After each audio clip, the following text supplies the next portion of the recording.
गुरु विष्णु गुरुदेव महेश्वर गुरु साक्षात पार ब्रह्म तस्मै से गुरुदेव नमः।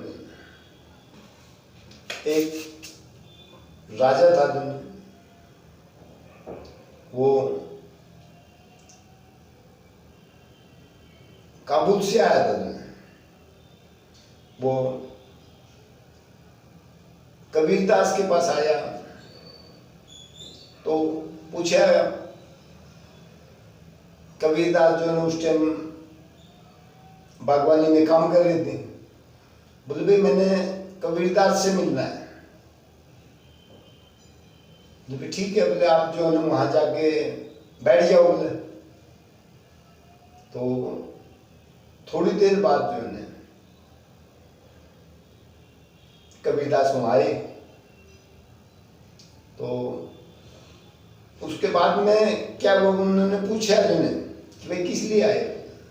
बोले जी मैं काबुल से आया हूँ, वहाँ का राजा हूँ और मैं जो है ना कबीरदास से मिलना चाहता हूँ और मैं जो दीक्षा प्राप्त करना चाहता हूँ, नामदान प्राप्त करना चाहता हूँ और मैं जो है ना उस भगवान के बारे में जानना चाहता हूँ। तो कबीरदास ने कहा भी ठीक है, देखो इस काम के लिए आपको जो है ना टाइम लगेगा कुछ। लेकिन कोई बात नहीं, जो टाइम लगेगा कोई दिक्कत नहीं। बोले कोशिश करो कि आप जल्दी मतलब मेरा काम कर दो। तो मेरे को वहाँ का जो है ना काबुल का राजपाट वगैरह जो संभालना पड़ता है। मतलब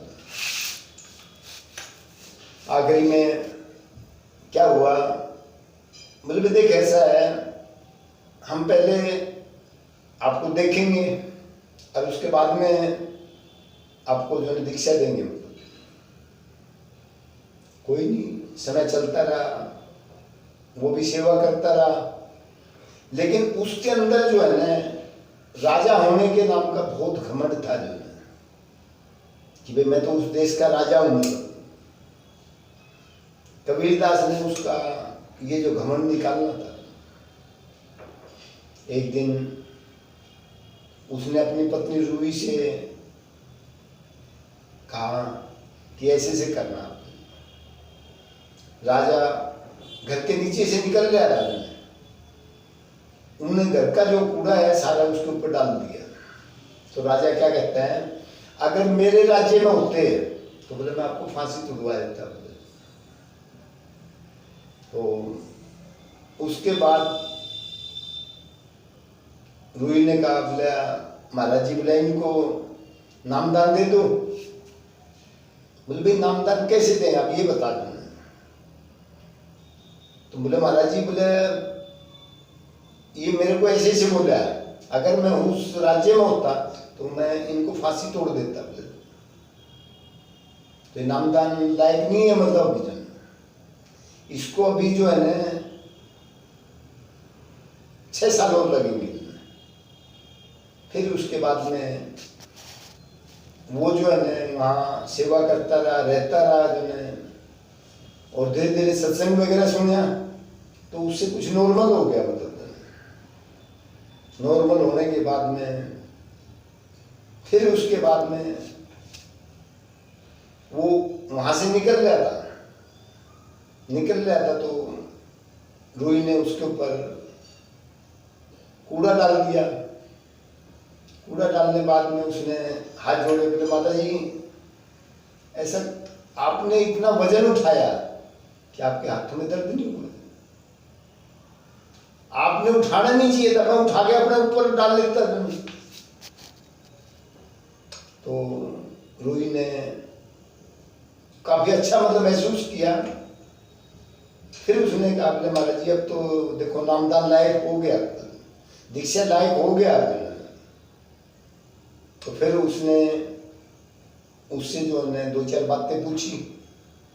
फिर उसके बाद में उसको दीक्षा दी। उसको उस काम के लिए 12 साल लग गए। 12 साल लगने के बाद में वो कोई भी कुछ भी बोल दे, कोई गाली भी दे दे, तब भी मतलब महसूस नहीं कराया। आखिर में वो काबुल गया। काबुल एक नदी के किनारे बैठ गया। अब उसका लड़का छोटा था, सारे मतलब जितने मंत्री संतरी सारे आए। बोला राजा साहब, बोला चलो, बोला तुमने राज्य को संभालो। बोले भाई देख, ये जो राज्य जो था ये टेम्परेरी था, ये आज मैं इस गद्दी पे बैठा हूँ, कल ने मेरा बेटा बैठेगा, फिर उसके बाद में उसका पोता बैठेगा। नहीं, बोले अब तो मेरे को वो राज्य की प्राप्ति होगी जो मैं जिंदगी में नहीं सोच सकता। वो तो मेरे को वो परमानेंट राज्य मिल गया जिसका मतलब कभी एंड ही नहीं होता, मतलब जिसको प्राप्त करने के बाद में फिर दूसरे राज्य की जरूरत नहीं है। मतलब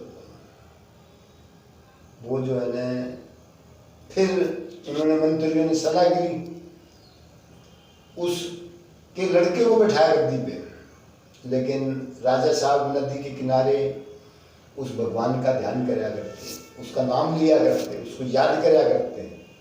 और आखिरी में राजा जो है ना भगवान कृष्ण जी के धाम में पहुंचे, वैकुंठ धाम में पहुंचे, और उनका इस संसार से कल्याण हो गया। प्रेमी सज्जनों, क्या होता है इस संसार में, आप और हम जन्म लिया फिर मृत्यु होगी, फिर जन्म लिया फिर मृत्यु होगी। ये क्या है, बहुत ही कष्टदायक है। अगर हमारे को कह दें कि आप जो है 2 घंटे पंखे के नीचे लटक जाओ, तो हम 2 घंटे छोड़ो जो है, हम 1 घंटा भी नहीं लटकने पाएंगे। लेकिन पेट के अंदर 9 महीने लटकते हैं भाइयों, समझो जो है, वहां हमारी टांग ऊपर होती है, सर नीचे होता है, लेकिन हम कहाँ रहते हैं, मलमूत्र में रहते हैं। और अगर माँ ने सांस नहीं लिया तो हम अंदर ही एक्सपायर हो जाएंगे। तो भाइयों, आज मैं आपको YouTube के माध्यम से बताता हूं कि आप उस भगवान अपने जो है ना, अगर उससे छुटकारा पाना है तो अपने कैरेक्टर सही करो, खाना पीना ठीक करो, और किसी पराई औरत से संबंध मत रखो। अगर आप अपनी आदत को सुधार लोगे तो आप उस भगवान कृष्ण जी के नजदीक पाओगे, और उससे नजदीक आपके आने का जो है, जब आप उसके नजदीक पहुंचोगे अंतिम समय में, भगवान कृष्ण जी ने कहा है कि जिस भगत का ध्यान अंतिम समय में वो मेरे को याद करता है या मेरी तरफ ध्यान है, उस भगत का कल्याण है। मतलब जो है इस संसार से आवागमन का जो चक्कर है वो खत्म हो जाएगा। प्रेमी सज्जनों, अगर आपने इस संसार से छुटकारा पाना है, भगवान कृष्ण जी को चलते फिरते, उठते बैठते, खाते पीते सोते, आपने उसको याद करना है, और आपका जो इस संसार से कल्याण हो जाएगा। बोलो भगवान कृष्ण जी की जय।